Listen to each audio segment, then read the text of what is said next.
I, 18 male, have been living with my mom mostly and my dad rarely. My parents are divorced. I've been applying to many jobs and can't get one no matter what I do. 2 weeks ago, my parents kicked me out with less than an hour's notice and neither let me come home, which has made my life incredibly difficult. Now I have to live in my car. My mom said I could live in her house for 2 more months but changed her mind, and my dad doesn't let me live with him and refused to take me in. His new family and wife hate me. I don't know why I got kicked out so quickly. My mom's lease doesn't end for the next 6 months. I struggle to get a job with bad anxiety and other undiagnosed medical conditions. Still, overall I'm fine and I'm supposed to get more testing. They think I'm lazy, but it's because I have undiagnosed problems.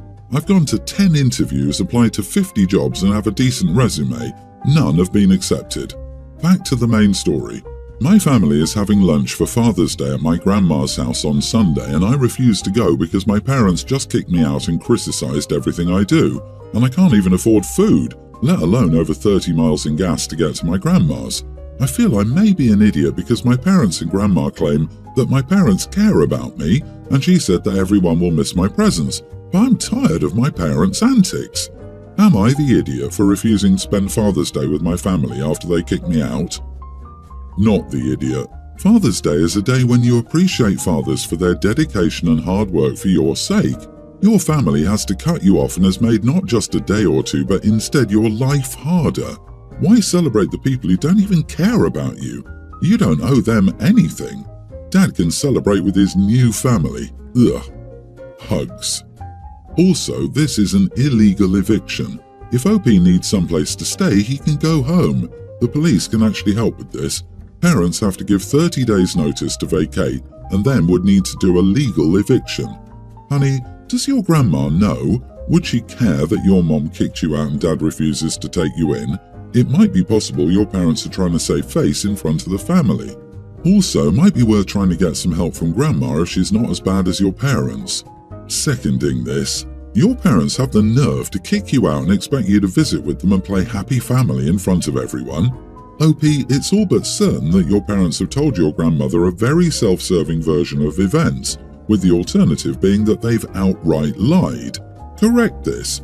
Call your grandmother and ask her what she's been told about how and why you left home. My parents and grandma claim that they care about me and she said that everyone will miss my presence. If that was true, they wouldn't have kicked you out in the first place, and they would be more concerned about their 18-year-old child living in his car than with whether or not you show up to an event so you can celebrate with great parenting. Tell them to kick rocks. Life is so damn hard. This is so sad. Yep, this crap happens. My mom kicked my mentally ill brother out at 18 because that's when the child support checks stopped coming in. I guess since OP turned 18 and failed to get a job immediately, Mom Dearest views it as his fault and gets rid of him. OP, can you ask your friends if they know of job opportunities? I genuinely think getting a non-skilled job is harder than a professional one these days. It always irritates me when media portrays anybody, but teens in particular, as being able to get a job as though it was the easiest thing in the world. Don't give up, OP. I was kicked out at 16 and had to drop out of school and get a job. As a result, I worked really hard and now make a 6-figure salary and own my own home. Life is good. Hopefully you can crash with other safe family or friends in the meantime. Take it one day at a time, making resilience your superpower. Good luck, OP. I have 2 daughters in high school. Sam is an A student and Emma is a B and C student. Sam has basically been making fun of Emma for her lower grades. We punish her when it happens, but she always goes back to it. Now the difference between the girls is that Sam takes her general classes, whereas Emma takes the college classes. For example, Sam took biology as her science and Emma took college physics too. So very different. Summer is here and the final grades have come in. Sam got all A's and when she saw she did better, she started the "I am smarter" comments again. I had enough at this point. I grabbed one of Emma's old tests. It was a geometry test since Sam took geometry this year and I sat her down and had her do it. Long story short, she was in tears and then I explained again how grades don't measure your smartness, that she is in much easier classes compared to Emma. I think it finally got through to her. My wife was informed of what happened before she came home and she was angry about how I could do that to Sam. While Emma and I were still at home, she took her to get ice cream to make up for it. Not the idiot, Sam needed a reality check. The reason Sam's grades are higher than Emma's is that Emma takes college-level classes. You do need to worry about the relationship your daughters will have in the future. I foresee Emma going no contact with Sam if this continues and/or escalates. So Sam doesn't deserve perspective, but it's okay to constantly attack Emma's intelligence. Tell me your wife has a golden child without telling me your wife has a golden child. Good on you for stopping the bullying behavior of the one daughter. Your wife, however, needs to improve her parenting skills. Okay, but for Sam to have started this, she felt inadequate compared to Emma. Your job now as a parent is to ask yourself why Sam felt inadequate compared to Emma, that the only solution her half-baked brain could come up with was to start knocking her down a peg and address the source of the issue. Their relationship might recover this time, but resentment doesn't just go away. You didn't take away resentment in the way you corrected Sam. You might even have reinforced it by making her feel more of the very shame and inadequacy she already felt.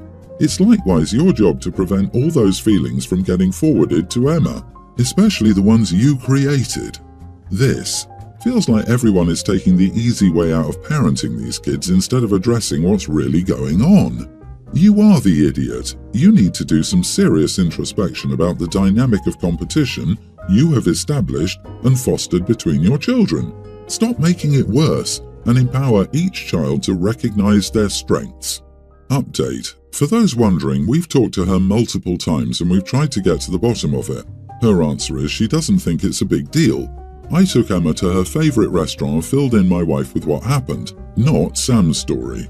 We're going to have a big talk later, but she basically said in the text she messed up. Not to mention when Sam was calmer, my wife got a clearer story and realized she went off the handle without the facts. My grandfather was diagnosed with terminal cancer and the doctors told him he had only 3 months to live. My parents and grandmother planned to get together dinner for our family so my grandfather could see everyone for one last time. It took a while to organise, but everyone managed to drop what they were doing and come and see my grandfather. I come from a strictly Christian household who are not very accommodating to change or difference. Lots of my cousins, and me included, identify as the LGBTQ+ community. It makes these family gatherings awkward as the older members do not care for us as they care for the straight cisgendered kids. Our grandfather was the worst about this. He could never understand why we would do this, and he would consistently get so upset to the point where our family had to ban any type of that discussion, or else his heart rate would climb too high and he would get really sick. I just got engaged with my partner who's non-binary. Most of my family knows as I posted it a lot on Facebook, but my grandfather is the only person who doesn't. I was considering not going as this man was not a good person or grandfather to me and many of my family. However, this has really affected my mom, who, while supportive enough of me, does not see the issue for me. I still decided to go and see, but I didn't bring my partner to keep it civil. All my cousins went to dinner and at first everything seemed fine. I stuck to the family that actually cared about me to not cause any drama. However, my homophobic auntie brought up my partner while we were eating. I was calm at first, but then she started showing off the photos we had taken and began talking bad about my relationship and my partner. This started my grandfather questioning me and some of my other uncles and aunties. Before I knew it, I just blew up at them and I just shouted at them about how they mentioned this on purpose and how I was just sick of every one of their jabs at my life. I was speaking to most people at the table, including my grandfather, who seemed shocked but angry at my outburst. After that, I just left. Now I'm being bombarded by all sorts of family members. My mother was pretty upset with me for, in her words, ruining the dinner, and many of my aunts and uncles shared the same opinion. Though speaking with my other cousins, they said that while it was still tense, dinner carried on, and it seemed my leaving had no effect but made some of them feel better. Later, I did send a text message to my mother to say I was not participating in any more family functions and would be blocking any extended family that aren't my few cousins and her. She said I was being unreasonable until I said I wouldn't attend my grandfather's funeral. She's completely ignored me since I said that, and now I'm worried I went too far. Am I the idiot for ruining dinner? Should I not have texted my mom that soon after the incident? Should I not have gone at all? Not the idiot. Your stupid aunt ruined the dinner by deliberately bringing up a hot-button topic, knowing it would cause this drama. This was her doing, not yours. Don't blame yourself, and do not let other people blame you for her bad behavior. OP, I hope you tell your family exactly that. The ones who love and accept you will understand and have your back.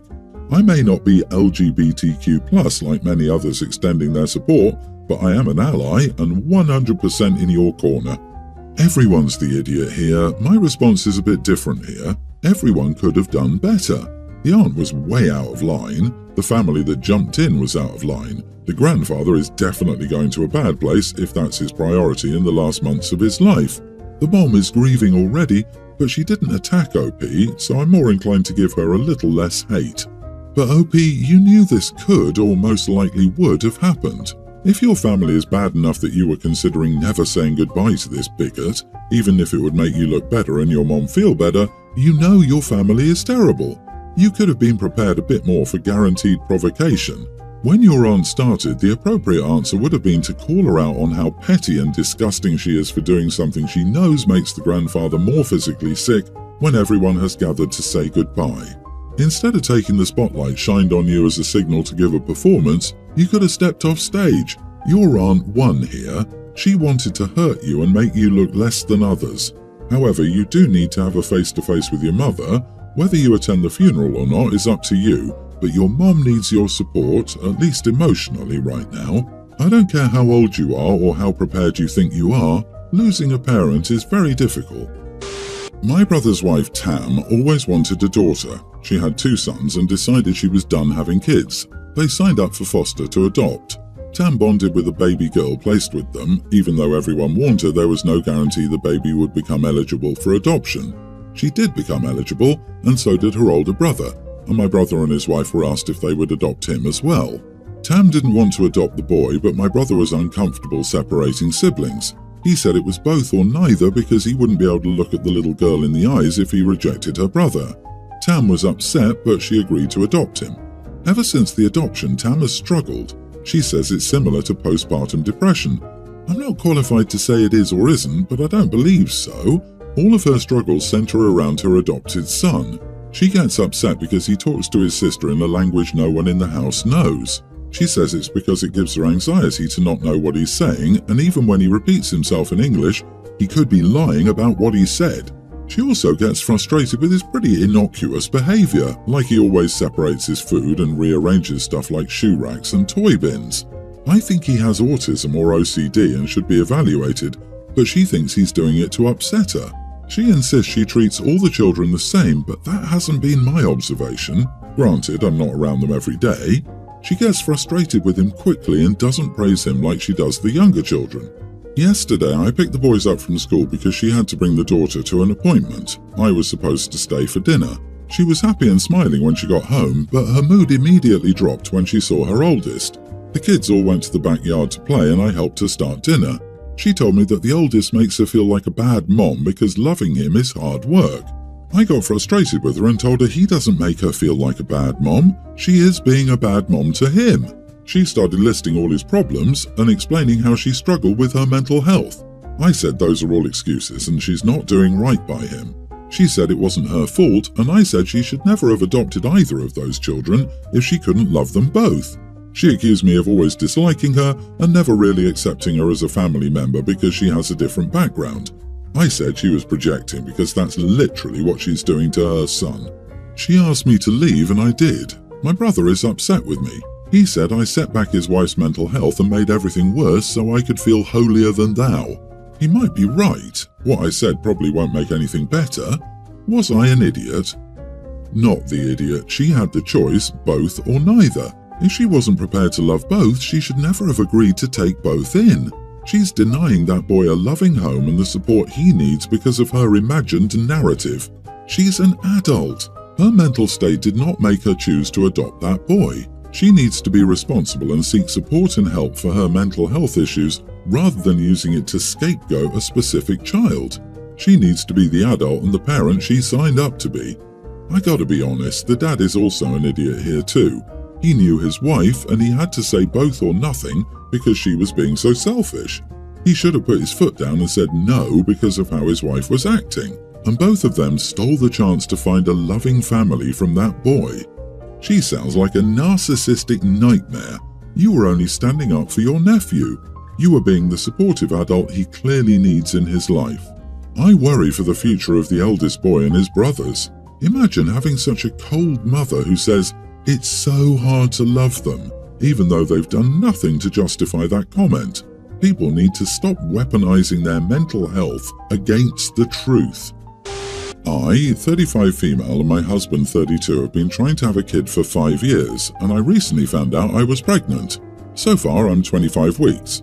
My cravings recently kicked in, and the only thing I want is literally Hawaiian pizza. Today, I was craving it all day, so I got one from Papa John, and I also got some breadsticks. I had 3 slices and then decided to take a nap. I woke up at 7:50 and wanted to get another slice and some breadsticks. When I did, there was none left. I was reasonably upset as I'd been craving it. I then asked my husband and sister-in-law which one of them ate my pizza. Sister-in-law admitted that she'd eaten it and that she was hungry and pretty tired from work. Sister-in-law goes to work from 7 a.m. to 5 p.m. I screamed at my sister-in-law and told her to replace it immediately. Sister-in-law refused and said I was acting ridiculous. I started crying and my husband calmed me down and ordered me a pizza. My sister-in-law thinks I'm an idiot. So, am I? Edit. My sister-in-law has done this before where I've gotten food and have made it crystal clear that it's for me, and she still hates this. It had gone on even before I got pregnant. We're allowing sister-in-law to stay here until she can move into her own apartment, but I'm so fed up. Not the idiot. She ate the rest of your food without asking you. That's rude as heck.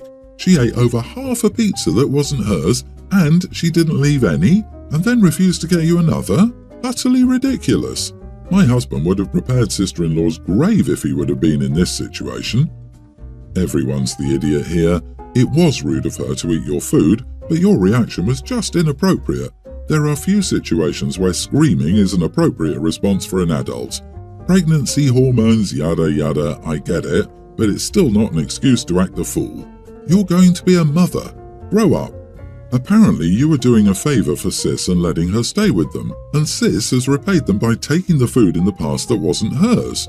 If someone I'm allowing to live in my home until they can move out decides to eat 2/3 of my food plus breadsticks without deciding to pay me back, especially if they've done this before, I'm yelling. This is not a situation where sister-in-law comes and eats one slice. She ate the entire pizza and breadsticks and didn't offer to pay it back or replace it. I don't know where you're from. That's incredibly messed up and completely lacking in etiquette.